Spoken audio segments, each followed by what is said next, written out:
नमस्कार मित्रांनो, मी तुमचा लाडका मित्र सूरज बागलाने. आज सायन्सच्या बायोलॉजीचे एक टॉपिक आपण शिकणार आहोत, ज्याचं नाव आहे थिंग्स अराउंड अस. हे टॉपिक इत्या 6वीसाठी आणि 7वीसाठी अवेलेबल असतो. सगळ्यात पहिला पॉईंट थिंग्स अराउंड असमध्ये येत आहे. सगळ्यात पहिलं कॅरेक्टरिस्टिक्स ऑफ लिव्हिंग ऑर्गॅनिझम, म्हणजे लिव्हिंग ऑर्गॅनिझम काही करू शकतेत का नाही, काय काय करू शकते लिव्हिंग ऑर्गॅनिझम.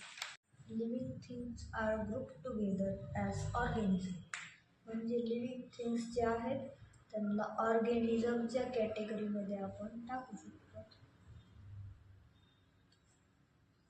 लिव्हिंग ऑर्गॅनिझम करू काय शकते. लिव्हिंग ऑर्गॅनिझम्समध्ये सेल असते, cellular organisation.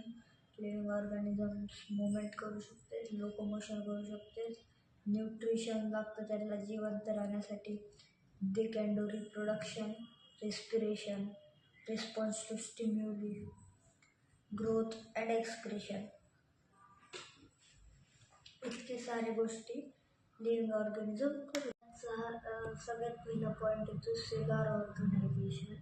Living things are made up of unit called cell, small unit called cell. Living organism एक छोट्या युनिट सेलच्या नावाने बनलेले आहेत. It is also called the basic unit of life और बिल्डिंग ब्लॉक ऑफ बॉडी. याला आपल्या शरीराचा सगळ्यात छोटा तुकडा पण आपण म्हणू शकतो. त्यामध्ये बी आणखी 2 प्रकार पडतात, युनिसेलर, मल्टीसेलर. एक प्रश्न आहे माझ्याशी तुम्हाला, आपण युनिसेलर आहोत म्हणजे एका सेलने बनलेला आहोत का एकपेक्षा जास्त सेलने, मला कमेंटमध्ये नक्की सांगा. युनिसेलर म्हणजे जे जसं की पॅरामोशियम, अमिबा, पॅरामोशियम, अमिबा, बॅक्टेरिया, यीस्ट, हे सगळे एका सेलने बनलेले, त्यामुळे त्याला युनिसेलरच्या कॅटेगरीमध्ये आपण कॅटेगराईज करतो. त्यानंतर येत आहे दुसरा पार्ट, मल्टीसेलर. आपण ज्या मल्टीसेलर ऑर्गॅनिझम्स आहेत ते एकपेक्षा जास्त सेलने बनलेलो आहोत. आपणच नाही, हे खूप मोठे प्राणी, जीवित प्राणी सगळे एकपेक्षा जास्त सेलने बनलेले आहेत. त्याच्यानंतर येतं मुवमेंट. मुवमेंट म्हणजे हालचाल. आता सगळेच लिव्हिंग बिईंग्स, ऑर्गॅनिझम्स हालचाल दाखवतात, त्याला म्हणतात मुवमेंट. हे बघा, हे मी काय करतो, ह्याला म्हणतात मुवमेंट. त्यानंतर येतं लोकोमोशन. लोकोमोशन म्हणजे एका जागेवरून ते दुसऱ्या जागा जाणे. इथं एक माणूस चलत चलत इथं गेला, ह्याला म्हणतात लोकोमोशन. आता येतं न्यूट्रिशन. सगळ्या लिव्हिंग ऑर्गॅनिझमला जगायसाठी न्यूट्रिशन, तसंच की फूड लागतं, त्याशिवाय ते जिवंत राहू शकत नाहीत.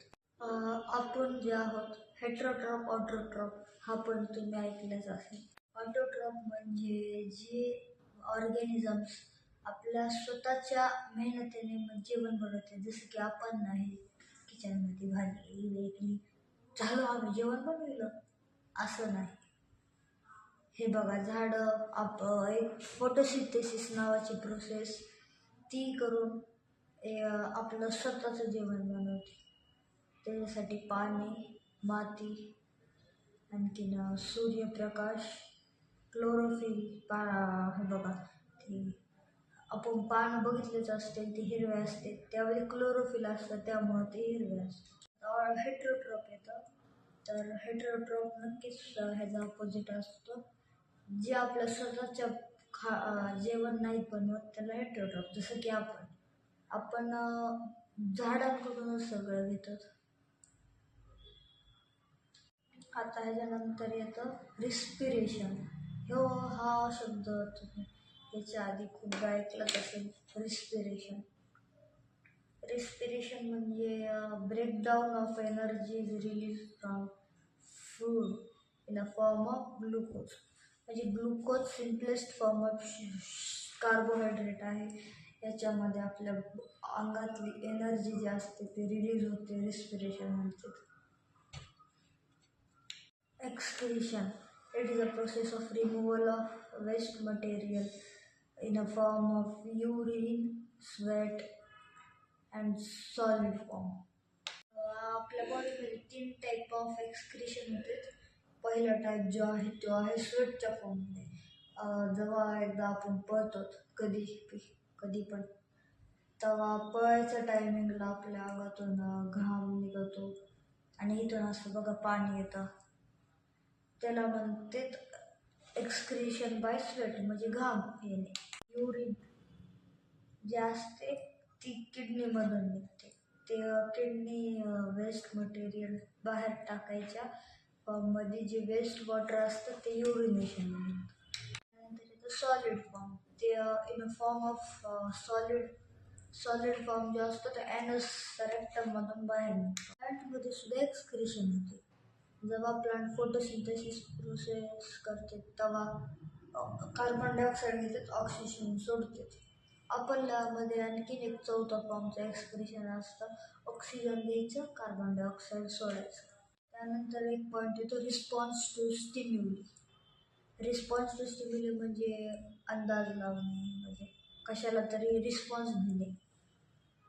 जसं तुम्ही मिमोसा प्लांट बघितलंच असेल, टच मी नॉट प्लांट और मिमोसा प्लांट. त्याला आपण त्याच्या पानाला असा हात लावला तर त्याचे पानं बघा कसे लाजतात आणि बंद होतात.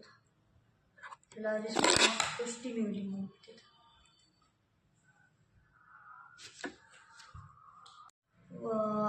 एखाद्या वेळेस समजा तुमच्यापाशी कढई असेल आणि तुम्ही त्या गरम पाण्यात ठेवलं, त्या कढईला हात लावला तर बघा कसा हात पोळतो. त्याला तुम्ही रिस्पॉन्सिव्हनेस म्हणतात. तर ते एक असतं रिस्पॉन्स टू स्टिम्युली. धन्यवाद. असेच व्हिडिओ बघायचे असेल तर आमच्या चॅनलला लाईक करा, सबस्क्राईब करा.